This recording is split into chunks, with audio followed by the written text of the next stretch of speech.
सतगुरु तेरा ही आसरा, हाजर नाजर जिंदा राम तेरा ही आसरा। साथ संगत जी, आज की ये जो साखी है यह पूज्य परम संत मैनेजर साहब जी के टाइम की है। राजेंद्र जी महात्मा जो आजकल कंदेली डेरा में रहते हैं, जो रावसर के पास है, तो वो एक बार अपने बचपन की बात बताते हैं कि मैं किस तरह पूज्य मैनेजर साहब से मिला और कैसे नाम रास्ता लिया और इस रूहानियत के बारे में कैसे मुझे पता लगा। वो बताने लगे कि मैं बचपन में मैं और मेरा दोस्त हम तो ऐसे बकरियां गायें चराया करते थे खेतों में। तो एक बार रावसर के पास गांव में पूज्य मैनेजर साहब का सत्संग था और पूज्य मैनेजर साहब जी जब गांव सत्संग करने के लिए आने लगे तो साथ संगत खूब आगे नाच रही थी, ढोल बज रहे थे।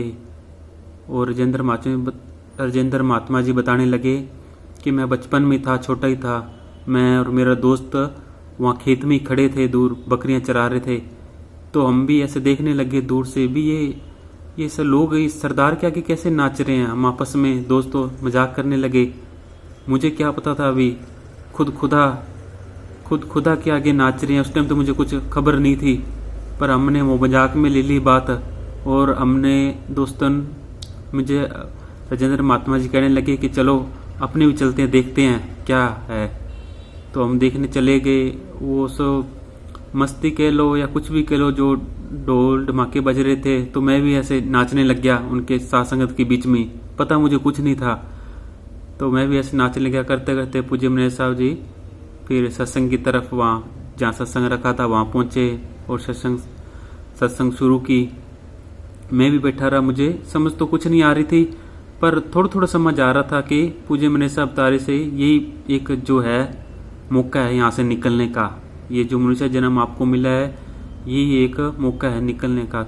तो राजेंद्र महात्मा जी बताने लगे, कुछ कुछ मुझे समझ आ रही थी कि अगर इस बंदे को मैंने पकड़ लिया ना, अगर इसके साथ यारी डाल ली, तो ये मुझे इस दुनिया से पार ले जा सकता है। ये बात मेरी पूरी उस टाइम में जम गई।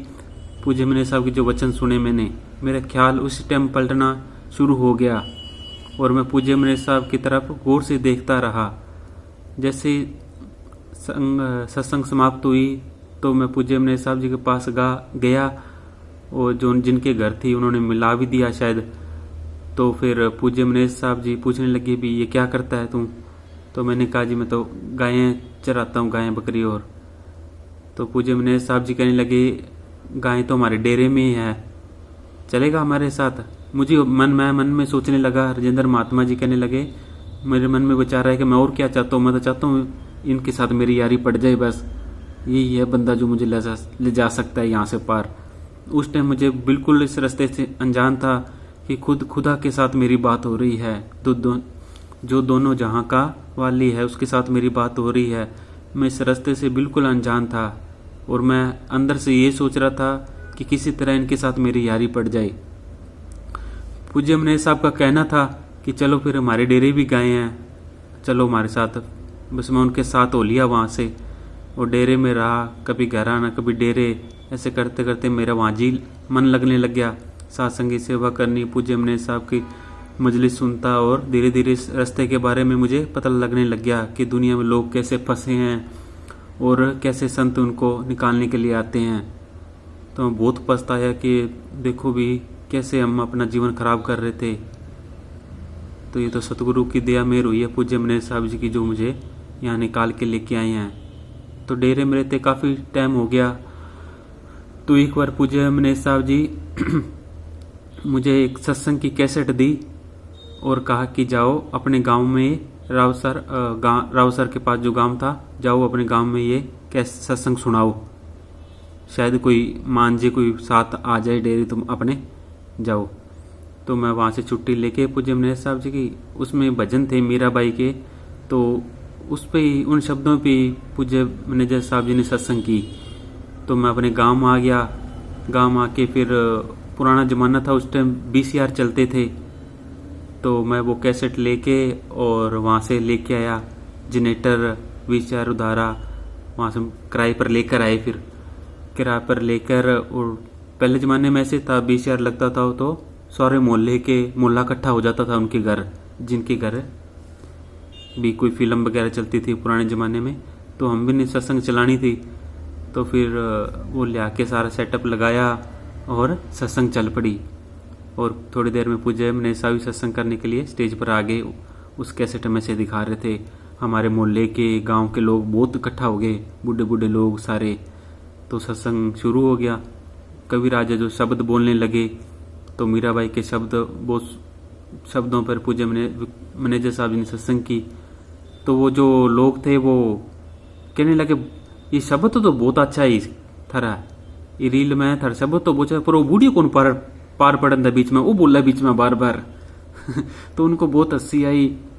तो फिर वो एक एक करके सब उठ के वहाँ जाने लगे, कहते ये शब्द तो बहुत सुंदर है, पर ये वो बूढ़ी कौन पार पड़न था बीच में, वो बोला बार बार।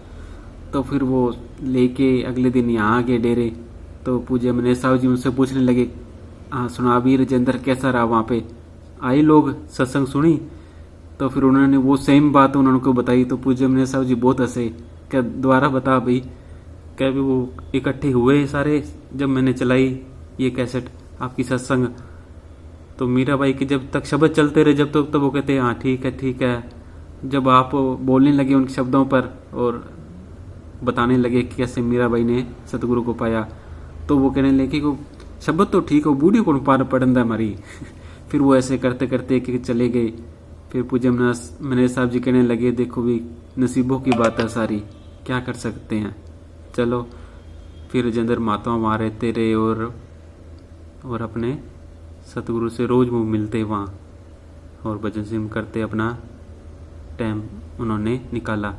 जब वो गांव जाते तो वो देखते जो उनके साथ लड़के बकरियां चराते थे वो आज ही वहीं ऐसे डग्गल मारते फिर रहे हैं।